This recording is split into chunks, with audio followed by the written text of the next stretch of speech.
അപ്പോൾ നമുക്ക് കോംപ്ലിക്കേഷൻസ് ഒന്നും ഇല്ലാത്തൊരു ഡെലിവറിക്ക് നമ്മൾ എപ്പോഴാണ് നമ്മൾ അഡ്മിറ്റ് ആവേണ്ടത്? നോർമൽ ഡെലിവറിക്ക് എന്തിനാണ് ഈ പെയിൻ ഇൻഡ്യൂസ് ചെയ്യുന്നത്?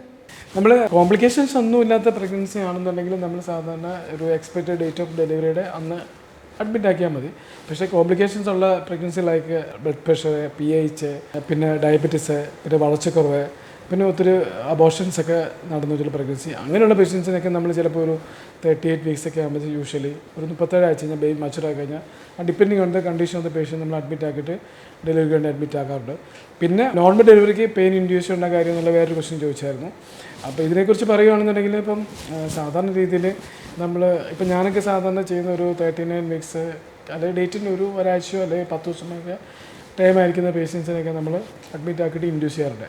അപ്പോൾ ഇൻഡക്ഷൻ എന്ന് വെച്ചാൽ നമ്മൾ നാച്ചുറലി പെയിൻ വരാതെ നമ്മൾ ആർട്ടിഫിഷ്യലായിട്ട് ടാബ്ലറ്റ്സ് അല്ലെങ്കിൽ ഇഞ്ചക്ഷൻസ് ഒക്കെ കൊടുത്തിട്ട് പെയിൻ ഉണ്ടാക്കിയിട്ട് ഒരു നോർമൽ ഡെലിവറി പോലത്തെ ഒരു പെയിൻ ഉണ്ടാക്കുക. എന്നിട്ട് നമ്മൾ ആ പേഷ്യൻസിനെ ഡെലിവറി ആക്കുന്ന ആ പ്രോസസ്സിനാണ് നമ്മൾ ഇൻഡക്ഷൻ ഓഫ് ലേബർ എന്ന് പറയുന്നത്. അപ്പോൾ എന്തിനാണ് നമ്മൾ ഇൻഡക്ഷൻ ചെയ്യുന്നത്? ഇപ്പോൾ കോംപ്ലിക്കേഷൻ ഒന്നുമില്ലാത്ത പ്രഗ്നൻസിയിലൊക്കെ ഇൻഡ്യൂസ് ചെയ്യുന്നുണ്ട്. അപ്പോൾ അതെന്ന് വെച്ചാൽ ഇപ്പോൾ നമ്മൾ ഡേറ്റ് വരെ, ഇപ്പോൾ എക്സ്പെക്റ്റഡ് ഡേറ്റ് വരെ പോവുകയാണെങ്കിൽ ചില സമയങ്ങളിലൊക്കെ, എപ്പോഴൊന്നുമില്ല കേട്ടോ, ചില സമയങ്ങളിലൊക്കെ നമുക്ക് അൺഎക്സ്പെക്റ്റഡ് ആയിട്ടുള്ള കോംപ്ലിക്കേഷൻസ് ഉണ്ടാകാം. അതിനകത്ത് ഏറ്റവും ഇമ്പോർട്ടൻസ് ഉള്ളൊരു കാര്യമാണ് നമ്മുടെ ബേബിയുടെ അനക്കം നിന്നിട്ട് ഉള്ളിൽ കിടന്ന് കൊച്ച് ഡെത്താവുന്ന കണ്ടീഷൻസ്.